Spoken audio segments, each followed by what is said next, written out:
Hello,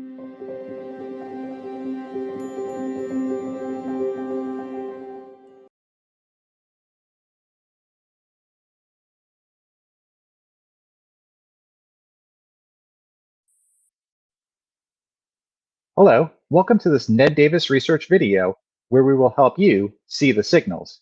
My name is Brian Sanborn, NDR's Global Head of Investment Solutions. In this episode, we will be speaking with NDR's Chief U.S. Strategist Ed Clissold about the U.S. presidential election's impact on the markets. Ed, first off, does the U.S. election cycle have an impact on the markets? And if so, why? Well, thanks, Brian. And yeah, it does generally have an impact on the market. And it's important to know that we are talking about averages here. But the way it's worked is that over the 4 years of the presidential cycle, the two strongest periods have been from around the middle of the election year through, about halfway through the post-election year, and then toward the end of the midterm year in through most of the pre-election year. And the weakest periods have been from around the middle of the pre-election year into around halfway through the election year, and then the bigger window of weakness is toward the end of the post-election year through most of the midterm year. And if you ask yourself, why this sort of thing tends to happen, there is actually a rationale for it. This isn't random. It's really driven by government policy. And so what it's showing here on this chart is the average of monetary policies, what the Fed is doing, and fiscal policy, what the federal government is doing with taxes and government spending.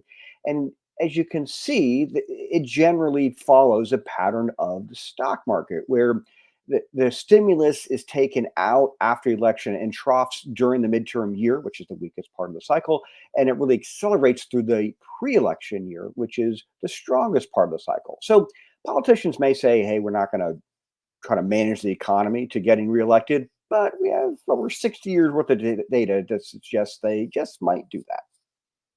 So that being said, how will the outcome of this election impact the overall market performance? Yeah, so if we zero in on election years, there's a couple of things that tend to happen. And that is the first part of the election year tends to be pretty choppy. You get a summer rally and then a pullback before the election. And then a few weeks before election day, you tend to get a year-end rally to start. And there's an economic element to it, but there's also a big uncertainty element to it. And you can see here on the chart, when the incumbent party wins, the rally is stronger beginning of the year, the pullback is smaller in the spring, and it's almost non-existent before the election. You have a stronger year in rally versus when the incumbent party has lost, it's weaker in the beginning of the year.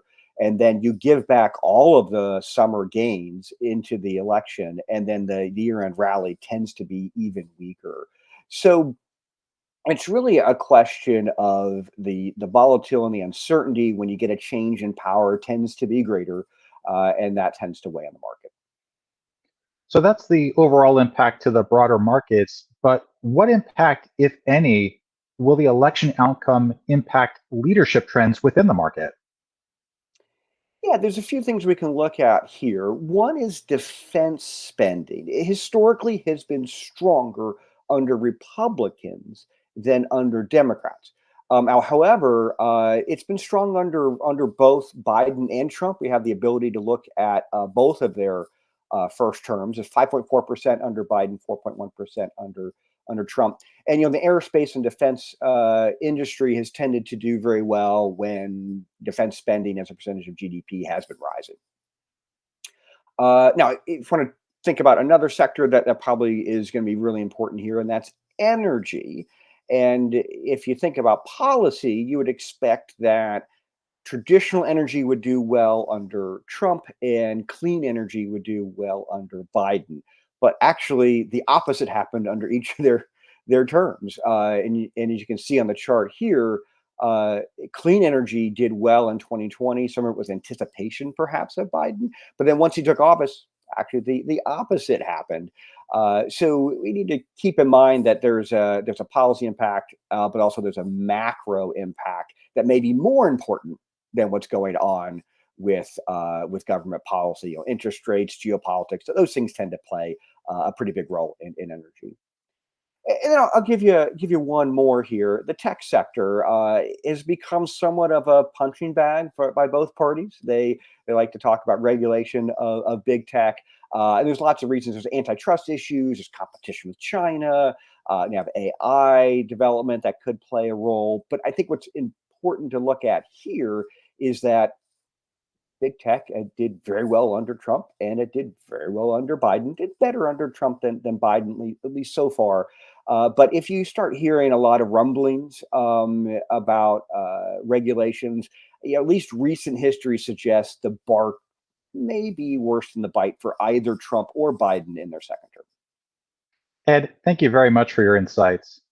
NDR clients can read Ed's research notes in his weekly US focused publication. The indicators Ed and the research team developed for our subscription service are also used in our model portfolios, which are available for direct delivery on TAMPs and through ETFs. For more information on NDR, we encourage you to visit ndr.com. Also, for those listening in audio-only mode, video versions including charts of See the Signals are available by going to info.ndr.com/ndr-signals. Thank you for joining us as we help you to see the signals. So long.